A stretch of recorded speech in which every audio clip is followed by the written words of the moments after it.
Hello. So I think my sound is clear. Today we'll be studying about socialization. So it is saying that human beings are social beings, but that is true. God created us as social beings. That is why He created Eve for companion with Adam. So we need to know to understand the basic concept of socialization. So today we'll start with the definition. So socialization is the lifelong process through which individuals learn and internalize norms, values, behaviors, skills, and social roles necessary to participate effectively in society. It is how people acquire the culture of their community and develop their social identity. So we have several types of socialization. We have number one, we have primary socialization. This is the first type of socialization in which occurs during childhood, where individuals first learn basic norms, values, and behaviors. So the people that are involved in socialization, we call them agents, or the environment that is involved, or the setting, we call it agent. So the primary agent in these types of socialization, we have we have family. Then an example, if you want to know the example that occurs during childhood, how children socialize, they learn to speak a language. Maybe you hear a child say mama, papa, such like kind of ones. Then we have understanding manners. This is where the children look unto their mothers, and they copy what they are doing, so they are learning their behaviors. And then we have developing basic trust. This is where the children fully depend and they trust on the caregivers. Then we have secondary socialization. This takes place after primary socialization. So socialization starts from childhood till then. So it ends at death, where socialization will never take place again. So this in secondary socialization, individuals engage with the new environment and social institutions. Agents that are involved in secondary socialization, we have schools, we have peers, we have workplaces, we have media, we have religious institutions. So an example of secondary socialization, you have adapting to school rules, learning professional behavior in a job, or adhering to society laws. So anticipatory, we have the third. Have you understood secondary socialization? Secondary socialization, maybe this is after now the student, maybe you have been taken to a boarding school, or you have you will be involved in a new environment, so you will learn various ways of socialization. And example, you may be involved in a school, in a boarding school. You may meet new peers. In workplaces, you meet workers that socialize differently from the way you have been taught. You have media that greatly influence how people behave. Then we have religious institutions. Many different churches, they act in a way that the believers will affect the way believers socialize. So it's a common agent in secondary socialization. Then we have the third type of socialization is anticipatory socialization. Anticipatory socialization is the process of preparing for future roles or social status by adopting behaviors or attitudes associated with them. So we have associated with them.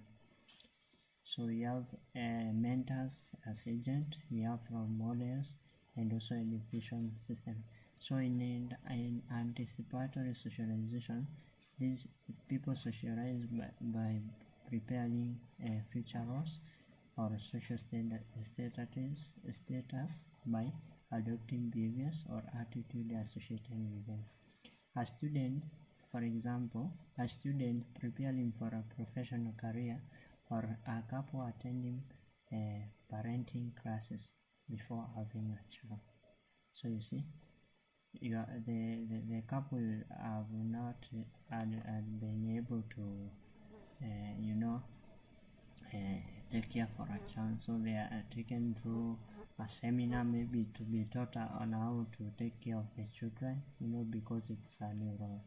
So I think you understand. Also, mentors, they come to mentor the students, they guide them on life basics so that they can be able to keep up and be able to cope with life challenges.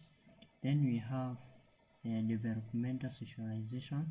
This is the process of learning new skills. You refine existing ones as individuals take on new roles or responsibilities.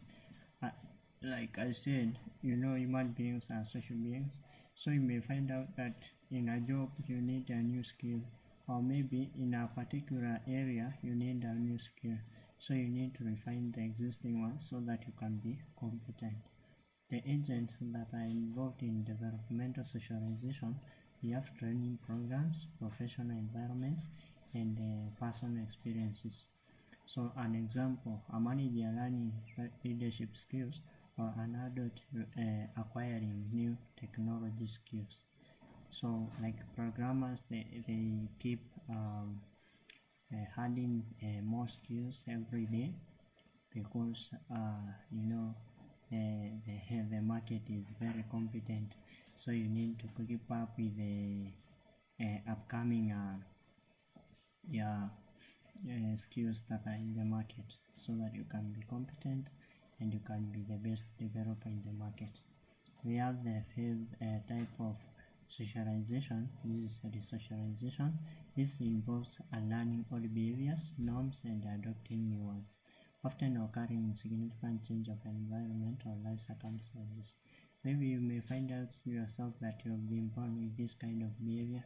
You interrupt in maybe you be involved, maybe for example you get a scholarship for a counseling program. This is where you are trained out to maybe to help people with the life issues, and you'll find that some of the behaviors that you used to have, you will have to unlearn them. So this is what we call socialization. And the agents that are involved in socialization, we have total institutions like prisons, military training camps, rehabilitation. Maybe if you are been addicted, maybe by pornography, by drugs, so when you are taken to rehabilitation where you recover. So you see, those kind of institutions. An example is adjusting to life after incarceration or entering a monastic life. Maybe after you mess up, so maybe you find someone who will help you to recover, so you will learn the whole behavior, so that you can become a better version of yourself. So we go to involuntary socialization. This occurs without the individual consent, often controlled or confined settings. So like you see the prisoners, they socialize, they learn some behaviors without wanting them. Also in schools, in hospitals or military service, for example, they enforce discipline and learning new routines in a prison. You see, there are different rules and rigid rules there in the prison, so you find that the prisoners will socialize in a different way. We have gender socialization. This is the process through which individuals learn the gender roles and expectations associated with the society. We have agents, family, school, media, and cultural norms.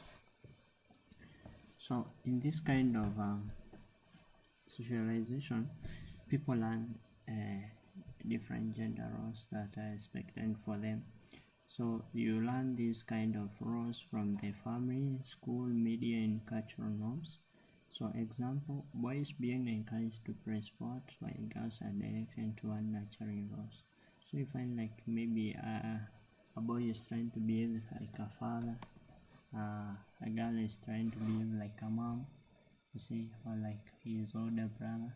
Maybe you have seen these things. So that is one kind of socialization that we have. Then we have political socialization. This is the process by which individuals develop political beliefs, values, and behaviors. So you see that kijana alikuwa mzuri sana, and when they go out for politics, their attitude change, their biggest change, the way they address people, the way they believe. So the agents that are involved in political socialization, we have the family, education systems, political parties, and media. So learning about voting rights or developing political ideologies. So there is an example of political socialization. So we have another, the last one is cultural socialization. It focuses on instilling cultural values, traditions, and heritage in individuals. So families, ethnic communities, and cultural institutions are the main agents that are involved in cultural socialization. Learning about cultural values, traditions, and heritage is a type of cultural socialization. Example, celebrating cultural festivals or learning a community history, or being involved in initiation ceremonies, being involved in let's say in wedding settings or burials. So you find the individuals will try to understand and gain more knowledge and values about their society or about their culture. So that is, we are done with the types of socialization, and we go to the process. So socialization is a lifelong process. It's a running process. Throughout your life, you will be socializing, and I know you guys, you have socialized since you were a child. So learning how socialization takes place, you will be able to form connections with people. You will be able also to respect the diversity of other people. So the way individuals learn and internalize the culture, norms, values, and roles of their society, this is what we call socialization process. It is essential for personal development and integration into society. So you as an individual, you grow, you develop, and also you will be able to interact with other people in the society. This process occurs throughout life, beginning in childhood and continuing in adulthood. As I said when we started this session, that socialization is a lifelong process that starts from birth until death. So stages of socialization process, we have primary socialization. It occurs during early childhood within the family. And what happens is that children learn basic values, language, beliefs, and behaviors. Example, I give an example of learning to speak. The way children say papa, tata, I'm coming, or they imitate how you are speaking back. They are trying to learn a new language. And we have beliefs and behaviors. So we have forming trust with caregivers. That is the first initial. That is what happens after the child is born. They much trust their caregivers because they promise them safety. They promise them care. They give them whatever they need. So even if they feel emotionally down, they can turn back to their caregivers and they know they are safe.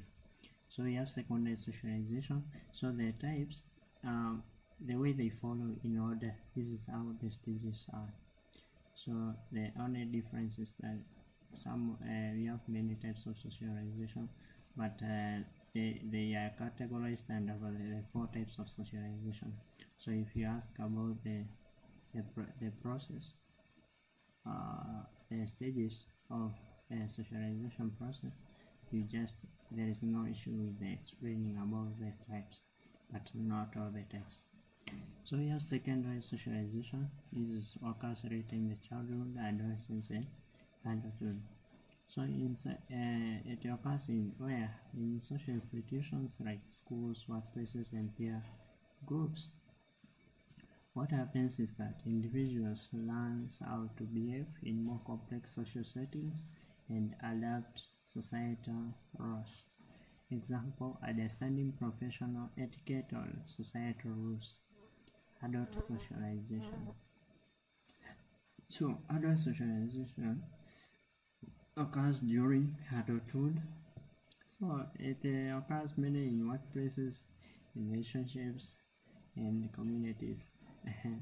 So this is how people learn to socialize, make intimate relationship with people, maybe at the workplace, at the community, with the people they love, with the friends. So you see, this kind of socialization is called adult socialization. Then we have when transitioning to a new lifestyle or societal social role.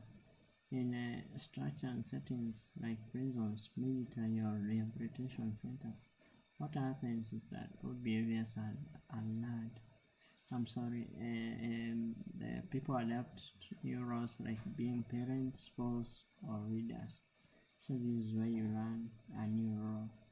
You take a new role as an individual.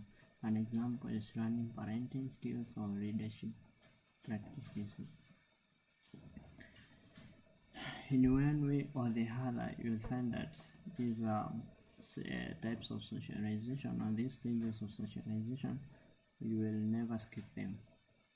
Even if you are unique, you will have to go through them because you are a human being. And then you have the last stage is socialization. So when transition into a new lifestyle or social role, you find out that people learn the different behaviors and beliefs as they transit to a new lifestyle. So it occurs in structured settings like prisons, the military, and rehabilitation centers. What happens is that all behaviors are learned and new norms and values are adopted. Examples, we have adjusting to civilian life after military service. So it's very hard. So like you find a old commando who has been in service for 30 years serving the government, the military.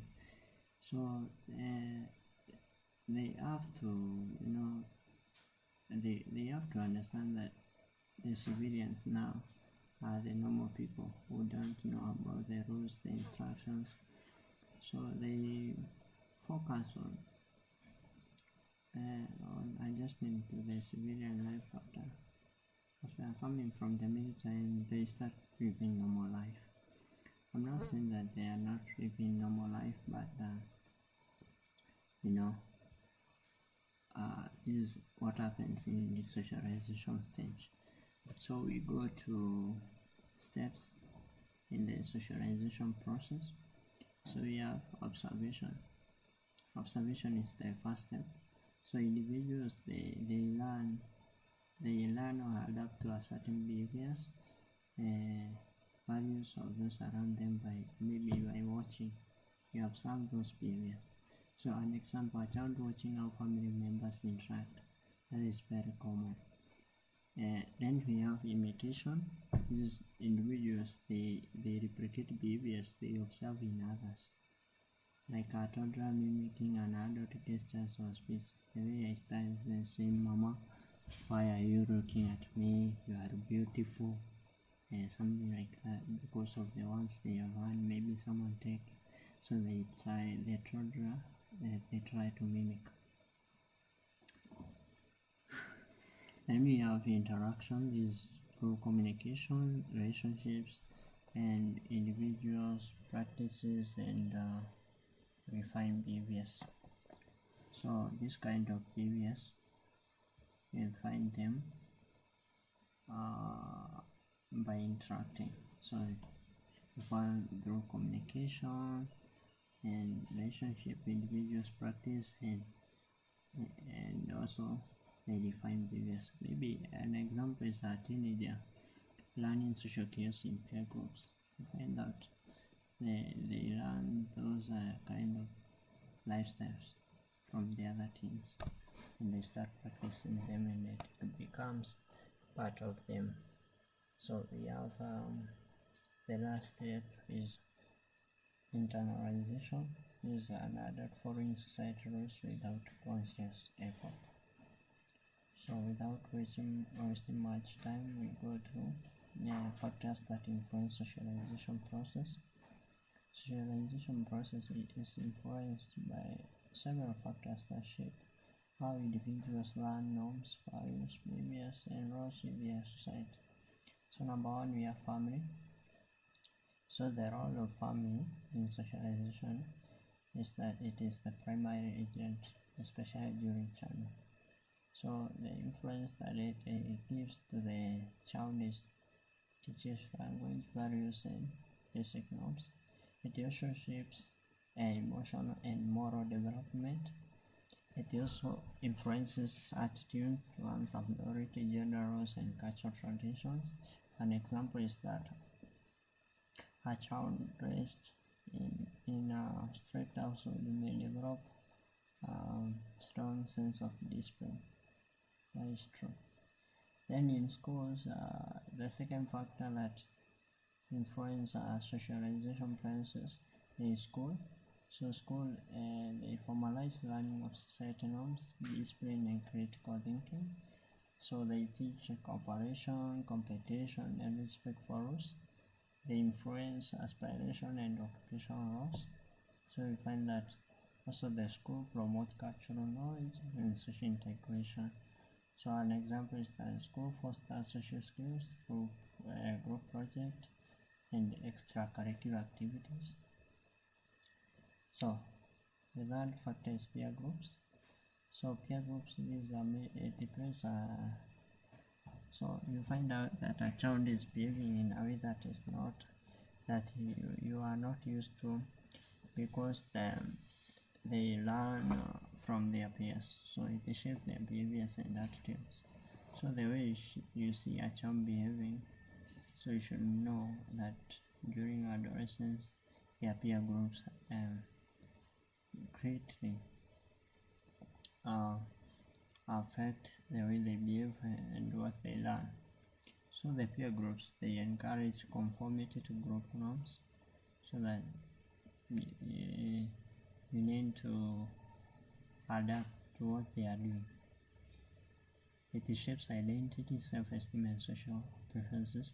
And in this stage of peer groups, adolescents, you find that there is identity and confusion, because the individuals, they don't know who they are, they want to be like someone else.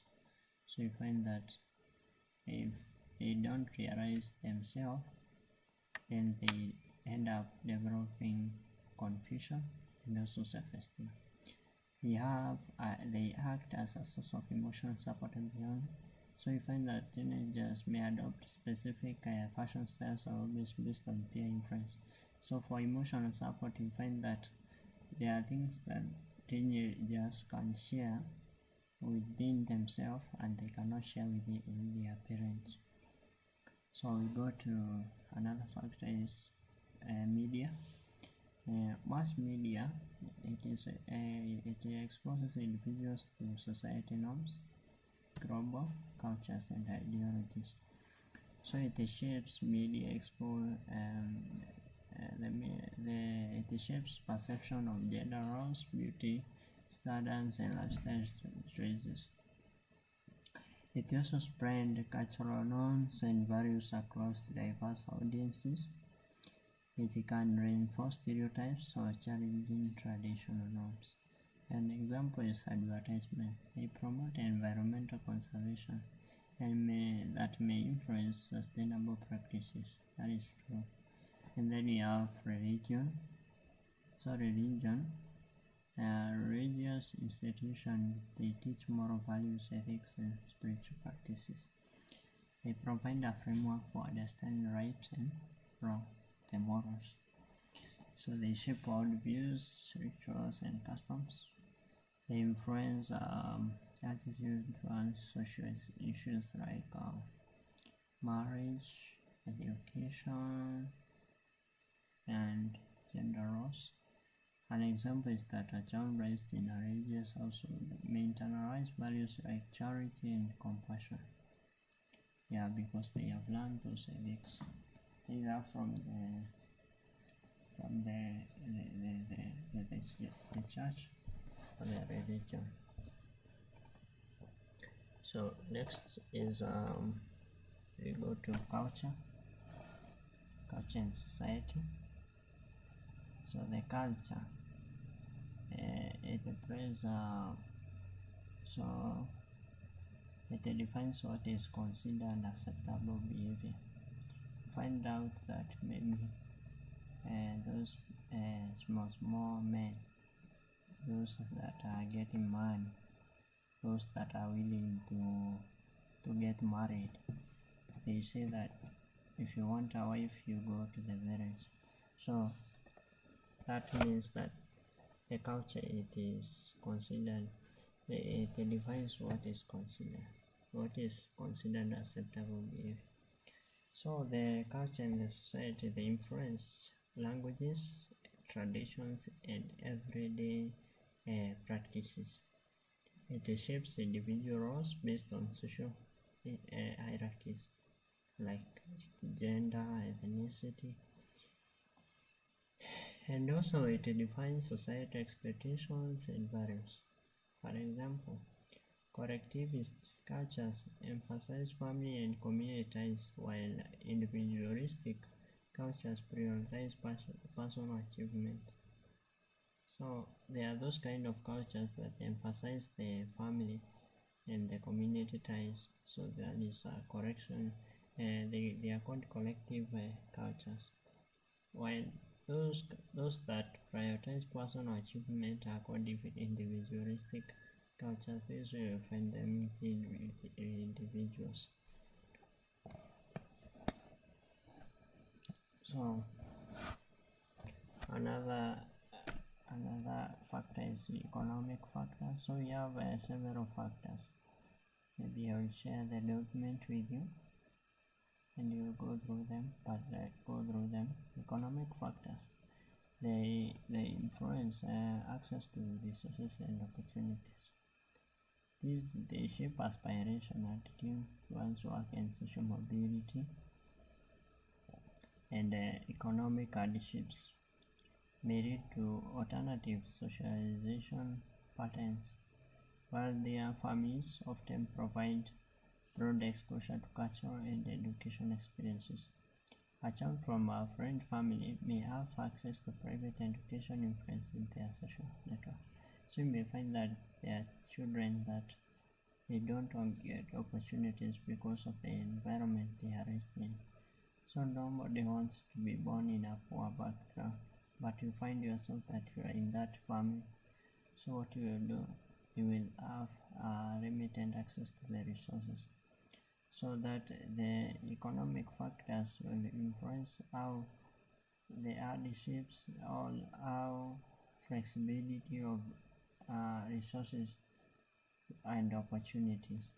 So the lesser the harder the economy, the harder or the harder how people will acquire the opportunities. We have geographical environment. So for geographical environment, this impacts the lifestyle interaction and cultural exposure. So rural areas may emphasize traditional norms, while urban promote diversity and modernity. So you find that in the village, there are people they are more concerned with traditions, while in towns you find that people they accommodate differences, because maybe someone comes from Meru, another one's come from not is encouraging, and so the modern life, that is what concerns the urban. Then we have climate and resources can shape also cultural practice. So like for example, children in urban areas may be exposed to multicultural influences more than those in rural settings. Then we have political and legal systems. The government and laws establish the framework for acceptable behavior and rights. This shapes civic values like obedience to laws and respect for authority. So like we said that political socialization, it involves acceptable behavior and rights from the government. So the political and legal system, they shape civic values like obedience to laws and respect for authority. Then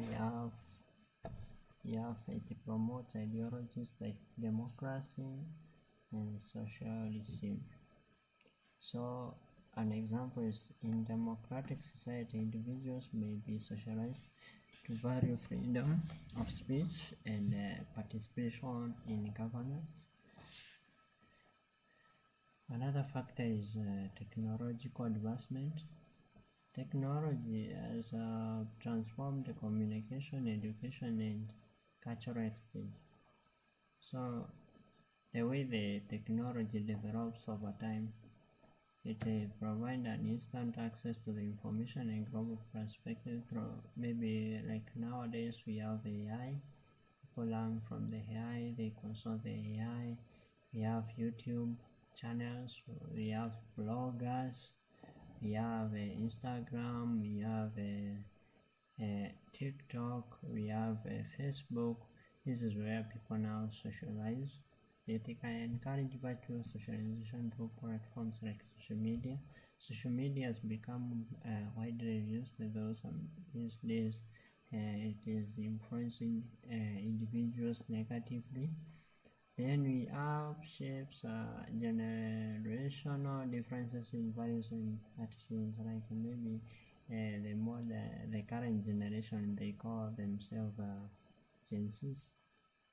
So they have different communication styles than the older generation, the millennials. So you find that they're using this called spam with slogan like the shanks. In the past, the shank was not commonly used, though it was introduced, but it was not common like currently the way it is. Then we have personal characteristics. The individual's traits such as temperament, intelligence, and physical abilities affect the socialization process. That is true. It determines how individuals respond to socialization effort. Influences social and peer interactions. Your abilities can also influence the way you socialize with people. It determines how individuals respond to socialization effort and also influence social preferences and peer interactions. For example, an extrovert. An extrovert is those kind of people that share their information openly with everyone. They don't keep the information because they feel free or share. So may adapt more quickly to group settings than an introvert. An introvert is a person who keeps so quiet. They are not interested in socializing so much. And then we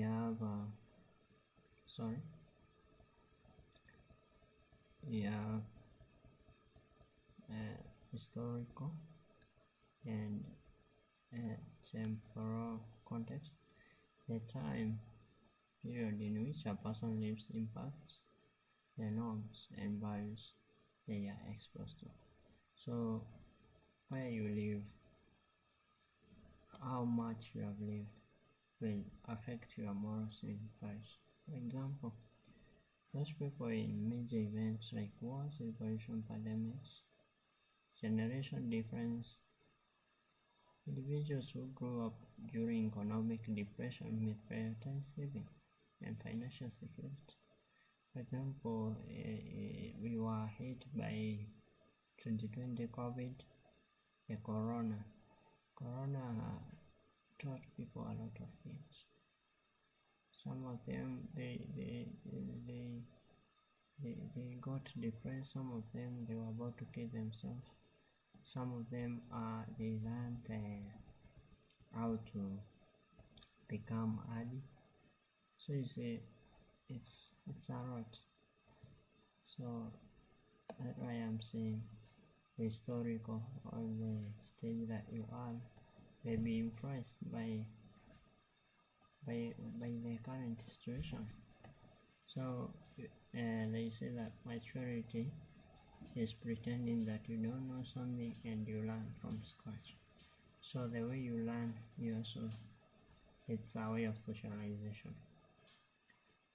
So in the learning space, this is where students, educators, and other stakeholders learn and internalize society norms. So you have various aspects of socialization learning space.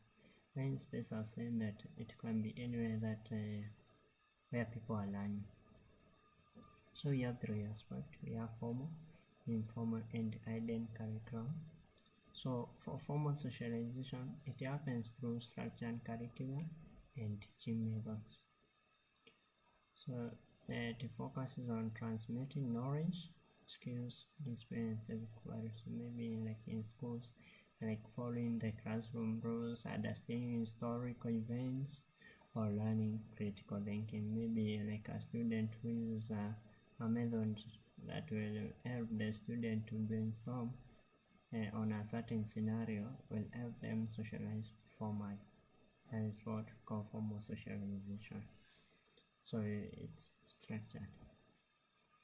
We go to the second type of socialization, the second aspect that we find in the learning space.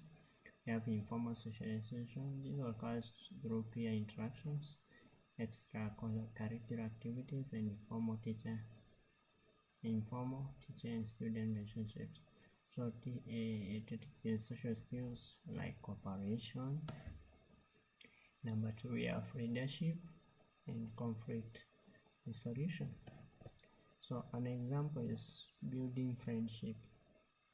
So through building friendship between teachers and the student, you find that they learn some of the things, and we call them informal socialization. And we have working on group projects. So you find that maybe in our workplace, you find that the boss has assigned the teams with the different projects, and we find them that they will collaborate and learn new values from each other. Then we have participating in clubs, like the society clubs in colleges. Then we have another aspect is hidden curriculum. So hidden curriculum is unspoken lessons taught through school environment. So learning to respect authority, understanding social hierarchies, or developing punctuality. This is what we call hidden curriculum. So you learn what is not taught in school. Right? Okay, let's proceed. I think guys you are learning. So we have too much to cover, but we are almost. You have to be patient. I'm sorry for the lesson, but we will go through it because some of the things that we have covered in socialization, the learning space is okay throughout. So the agents that are involved, we have the teachers and educators. Those they serve as role models. A teacher emphasizing ethical behaviors through actions and lessons. So we have peers, they provide opportunity for social interactions. An example is the peer pressure encouraging participation in positive or negative behaviors. So peers may influence the behavior of an individual, whether positively or negatively, depending. Then you have the school environment, the physical setting, cultural practices and institutional policies. An example is schools with inclusive policies promoting respect for diversity, where you include all the students, you respect each one of them without discrimination. And then we have curriculum. It teaches the society values, history, and practical knowledge. An example: lesson on democracy, fostering civic engagement. Like in history, you find that the learners are taught about the institution, about democracy, so that they will be able to know their rights. Maybe they will be able to treat each other fairly. So this is one of kind core curriculum. And then you have media technology. Media technology, maybe you find that there are schools that have online LMS that help learning, that it is interactive and help the student be exposed to global ideas and cultures, and also give them digital skills. Importance of socialization is that it encourages communication, empathy, teamwork, and leadership. These are social skills. And also they conduct for passing society values, tradition, and beliefs to new generation. That is cultural transmission. And also socialization helps students transition into professional, civic, and personal responsibilities. That is preparation for future roles. And then we have it exposes students to diverse perspectives and reducing prejudice and promoting social harmony. Identification. So it assists in developing self-awareness. So self-awareness is where you as an individual, you understand, you know yourself, you know your abilities, your strengths, your emotions, how you manage them, who you are, your goals, what you want to be. That is self-awareness. And personal identity through interaction with peers and educators. So as we are socializing, there are many challenges that we face as individuals. So number one, you have cultural and social diversity. We find that there is a difference in cultural backgrounds, and that creates a misunderstanding if not managed. So you find that some people are discriminated or they are not valued.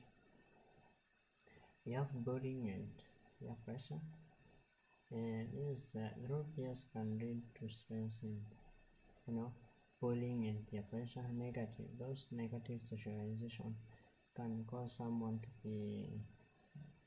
be stressed or have a change in behaviors. Then we have digital disruptions. Is being able to over-rely on technology may reduce face-to-face interactions and affect social skills like communication, empathy, teamwork, and leadership. Then we have identity formation. We have inequalities in education. Socioeconomic disparities can limit access to resources, impacting socialization opportunities. So you may find that the economic status may limit access to resources. We find those areas that are in fragile areas, communities, they lack enough resources so that can facilitate the education of students. Then we have strategies to enhance socialization in learning spaces. You have to promote teamwork through you encourage collaborative learning. This involves teamwork through group work and activities. You have fostering an inclusive environment. This is where you involve policies that appreciate diversity and address discrimination. So also integrate emotional and social learning. This is teaching empathy. This involves conflict resolution and emotional intelligence. Emotional intelligence is the level that you can manage your emotions. Now we have another strategy is leveraging technology responsibilities. This is where you use education tools to complement rather than replace interpersonal interaction. We have engaging the families. Family is an important factor in socialization because it strengthens the connection between home and school to create a holistic socialization process. So we are done with socialization. Maybe the next topic will be social stratification.